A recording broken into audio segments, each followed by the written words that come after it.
সবাইকে আন্তরিক ধন্যবাদ জানাচ্ছি আজকের এই সংবাদ সম্মেলনে উপস্থিত হওয়ার জন্য।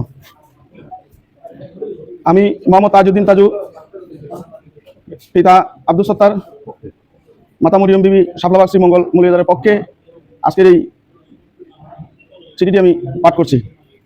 আমি 2006 সালে তৎকালীন অর্থমন্ত্রী বিএনপির প্রবীণ নেতা মরহুম এম সাইফুর রহমানের হাত ধরে বাংলাদেশ জাতীয়তাবাদী দলে যোগদান করি।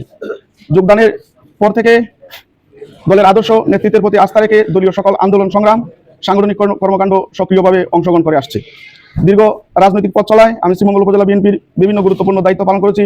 এর মধ্যে দুইবারের সাধারণ সম্পাদক এবং সর্বশেষ যুগ্ম আহ্বায়ক হিসাবে দায়িত্ব পালন করেছি। তৃণমূল পর্যায়ে নেতাকর্মীদের সঙ্গে যোগাযোগ, দলীয় কর্মসূচি বাস্তবায়ন, ওয়ার্ড ও ইউনিয়ন পর্যায়ে সংগঠনকে শক্তিশালী করা এবং দলের দুঃসময় নেতাকর্মীদের পাশে ছিলাম। দলের দুঃসময়ে রাজপথের আন্দোলন সংগ্রামে অংশগ্রহণ করতে গিয়ে আমাকে বহু মামলা, হামলা, খারাপ মুখোমুখি হতে হয়েছে। 5 জানুয়ারি 2009 হইতে 5 আগস্ট 2024 পর্যন্ত আমার বিরুদ্ধে 30টিরও অধিক মিথ্যা ও গায়েবী মামলা দায়ের করা হয়। এসব মামলায় বিভিন্ন সময় আমি বিভিন্ন মেয়াদে 720 দিন কারাবরণ করেছি। আমার কারণে আমার পরিবারের সদস্য ও ঘনিষ্ঠজন স্বজনদের একাধিক রাজনৈতিক মামলার শিকার হতে হয়েছে। এসব প্রতিকূলতার মধ্যেও আমি দল থেকে বিচ্যুত হইনি এবং কোনো ব্যক্তিগত সুবিধার জন্য দলের আদর্শের সঙ্গে আপোষ করিনি। 5 জানুয়ারি 2018 সালে দেশনেত্রী বেগম খালেদা জিয়া সিলেট আগমন উপলক্ষে স্বাগত মিছিলে পুলিশ হামলা করে আমি সহ বেশ কয়েকজন নেতাকর্মীকে রাজপথ থেকে গ্রেফতার করে নিয়ে যায় এবং আমাকে মেরে আহত করে ডান পা ভেঙে দেয়।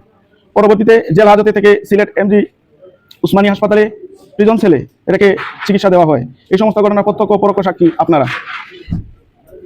ওই সময় বর্তমান মাননীয় সংসদ সদস্য আলহাজ মুজিবুর রহমান চৌধুরী আমাদের সাথে ছিলেন। 2011 সালে দলীয় সমর্থন নিয়ে এবং 2016 সালে বিএনপির মনোনীত প্রার্থী হিসাবে ধানের প্রতীক নিয়ে ইউনিয়ন পরিষদের নির্বাচনে অংশগ্রহণ করি। প্রতিকূল রাজনৈতিক পরিস্থিতির মধ্যেও দলের জন্য নিবেদিত হয়ে কাজ করেছি।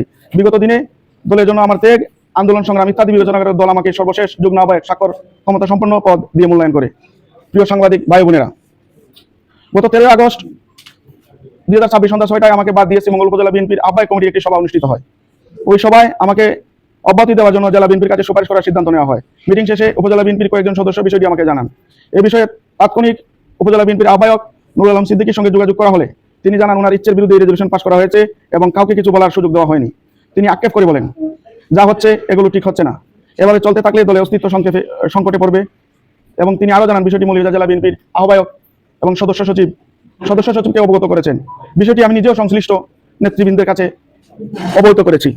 সম্মানিত সাংবাদিকবৃন্দ, আজ আমি যে কারণে আপনাদের সামনে দাঁড়িয়েছি সেটা অত্যন্ত গুরুত্বপূর্ণ। গত 16 আগস্ট 2026 তারিখে মৌলভীবাজার জেলা বিএনপির আহ্বায়ক ফজলুল করিম ময়ূন এবং সদস্য সচিব আব্দুর রহিম রিপন স্বাক্ষরিত একটি চিঠির মাধ্যমে আমাকে শ্রীমঙ্গল উপজেলা বিএনপির যুগ্ম আহ্বায়ক পদ থেকে অব্যাহতি দেওয়া হয়েছে। আমি পরিষ্কারভাবে বলতে চাই, অব্যাহতি দেওয়ার আগে আমাকে কোনো সুকজ বা কারণ দর্শানোর নোটিশ দেওয়া হয়নি। আমার বিরুদ্ধে কি অভিযোগ রয়েছে তা আমাকে জানানো হয়নি। কোনো অভিযোগের বিষয়ে আমার বক্তব্য নেওয়া হয়নি। কোনো সাংগঠনিক শুনানিতে আমাকে ডাকা হয়নি। এমনকি আমাকে অব্যাহতি দেওয়ার সিদ্ধান্ত নেওয়া হয়েছে এ বিষয়ে আমাকে অবগত করা হয়নি। গণমাধ্যম ও দলীয় সূত্রের মাধ্যমে আমি বিষয়টি জানতে পেরেছি। আমার বিরুদ্ধে নাকি দলীয় শৃঙ্খলা ভঙ্গের অভিযোগ আনা হয়েছে, অথচ জাতীয় নির্বাচনের পর থেকে আমাকে দলীয় কর্মকাণ্ড হইতে বিরত রাখা হয়েছে, যা আমি চিঠির মাধ্যমে ও মৌখিকভাবে বিভিন্ন সময় জেলা বিএনপি ও সিলেট বিভাগীয় সহ সাংগঠনিক সম্পাদক মিফতাহ সিদ্দিকী সাহেবকে অবগত করেছি। যেখানে আমাকে দলের কর্মকাণ্ড হতে বিরত রাখা হয়েছে সেখানে দলীয় শৃঙ্খলা ভঙ্গ কিভাবে হয় তা আমার বোধগম্য নয়। সম্মানিত সাংবাদিকবৃন্দ, গত সংসদ নির্বাচনের পূর্ব পর্যন্ত আমি শ্রীমঙ্গল উপজেলা বিএনপি নেতাকর্মীরা মৌলভীবাজার 4 আসনের সংসদ সদস্য মাননীয় সংসদ সদস্য জনাব মুজিবুর রহমান চৌধুরীর সঙ্গে সাংগঠনিক বিভিন্ন কার্যক্রমে একসঙ্গে কাজ করেছি। সংসদ নির্বাচনের 2-3 সপ্তাহ পূর্বে দলীয় কিছু বিষয় ও আমার ব্যক্তিগত আর্থিক দেনা পাওনা নিয়ে মতবিরোধ তৈরি হয়। এরপর থেকেই আমাকে বিভিন্ন সাংগঠনিক কার্যক্রম থেকে দূরে রাখা হয়। এই বিষয়টি আমি ও উপজেলা বিএনপির আহ্বায়ক ও পৌর বিএনপির আহ্বায়ক সহ কয়েকজন গিয়ে মৌলভীবাজার জেলা বিএনপির আহ্বায়ক ও সদস্য সচিব মহোদয়কে অবগত করেছি।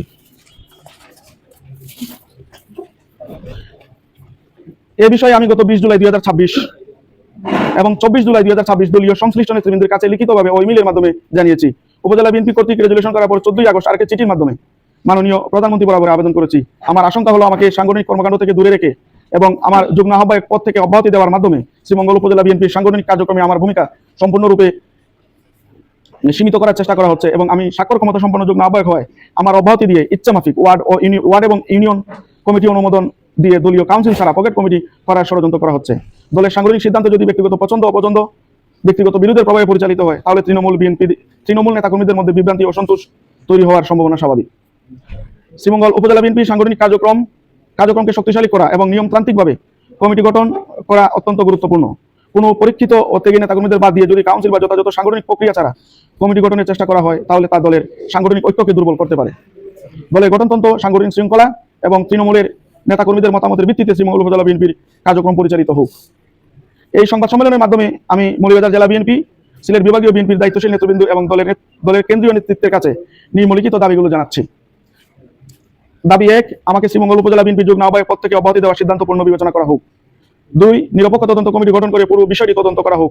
তদন্ত শেষ না হওয়া পর্যন্ত আমার বিরুদ্ধে নেওয়া সাংগঠনিক সিদ্ধান্ত স্থগিত রাখার বিষয়টি ওয়ার্ড ও ইউনিয়ন কমিটি গঠনের প্রক্রিয়া স্থগিত রাখা হোক। আমাকে কেন দলীয় সাংগঠনিক কার্যক্রম থেকে দূরে রাখা হয়েছে সেটিও তদন্ত করে প্রয়োজনীয় ব্যবস্থা গ্রহণ করা হোক। শ্রীমঙ্গল উপজেলা বিএনপির ওয়ার্ড ও ইউনিয়ন পর্যায়ে কমিটি গঠনের ক্ষেত্রে কোনো একক ব্যক্তি বা গোষ্ঠীর প্রভাব নয়, বরং দলীয় গঠনতন্ত্র নিয়মতান্ত্রিক সাংগঠনিক প্রক্রিয়া অনুসরণ নিশ্চিত করা হোক।